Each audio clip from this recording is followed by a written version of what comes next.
ये कहानी एक ऐसे आदमी की है जो अपनी फैमिली के साथ घूमने निकलता है, लेकिन बस $50 बचाने के चक्कर में उसने एक आदमी से ऐसी फिशिंग बोट किराए पर ले ली जिसमें बहुत सारी दिक्कतें थीं। प्लान ये था कि वीकेंड पर पत्नी और बच्चे के साथ कैरिबियन समंदर की खूबसूरती एंजॉय करेगा, लेकिन उसे जरा भी अंदाजा नहीं था कि ये सस्ती डील उसकी पूरी फैमिली को मौत के बिल्कुल किनारे ला खड़ा करेगी। कहानी की शुरुआत में जैक अपने बेटे को बोट पर बैठाकर समंदर की लहरों के बीच मस्ती कर रहा होता है। ठंडी हवा चेहरे से टकरा रही होती है, हंसी की आवाजें चारों तरफ गूंज रही होती हैं। सब कुछ शांत, सुंदर और परफेक्ट लगता है, लेकिन ये सुकून ज्यादा देर टिकता नहीं। तभी जैक की पत्नी को एहसास होता है कि बोट अब काफी दूर निकल चुकी है। किनारे की इमारतें दिखनी बंद हो जाती हैं। उसके मन में घबराहट घर करने लगती है। वो बार बार जैक से वापस लौटने को कहती है। जैक भी बोट मोड़कर वापस जाने ही वाला होता है, तभी उनका बेटा दूर एक छोटे से द्वीप को देख लेता है और जिद करने लगता है कि वहां जाना है, एक्सप्लोर करना है। पत्नी पहले तो साफ मना कर देती है, लेकिन बच्चे की मासूम जिद के आगे आखिरकार झुक जाती है और वे लोग उस द्वीप की ओर बढ़ जाते हैं। यही वो सुनसान वीरान द्वीप होता है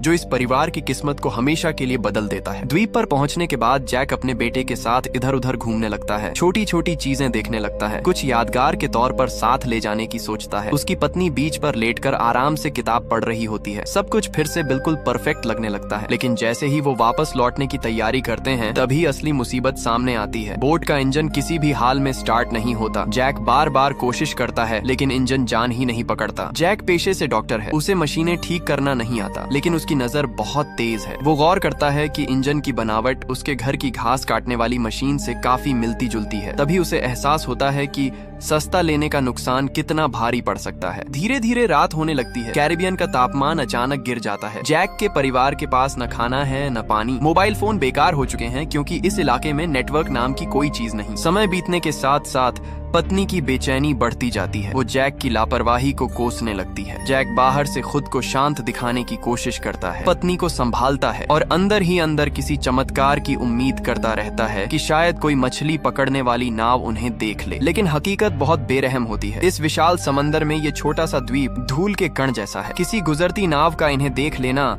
लगभग नामुमकिन है। अगली सुबह हालात और भी खराब हो जाते हैं। बोट अब भी ठीक नहीं हुई होती और उनका बेटा डिहाइड्रेशन का शिकार होने लगता है। सिर्फ 2 घंटों में उसकी हालत तेजी से बिगड़ती है। पहले चेहरा पीला पड़ता है, फिर दिल की धड़कन तेज हो जाती है, सांसें कमजोर पड़ने लगती हैं और बच्चा आधी बेहोशी की हालत में चला जाता है। डॉक्टर होने के नाते जैक अच्छी तरह जानता है कि बच्चों के लिए डिहाइड्रेशन कितना जानलेवा हो सकता है। हर 1 मिनट की देरी उसके बेटे की जान को और खतरे में डाल रही थी। जैक समझ जाता है कि अब इंतजार करना मौत को बुलाने जैसा है। वो एक बेहद जोखिम भरा फैसला लेता है। पेड़ों की पत्तियों से बोट पर एक अस्थायी छांव बनाता है, पत्नी और बच्चे को बोट में बैठाता है और खुद बोट के किनारे लटक कर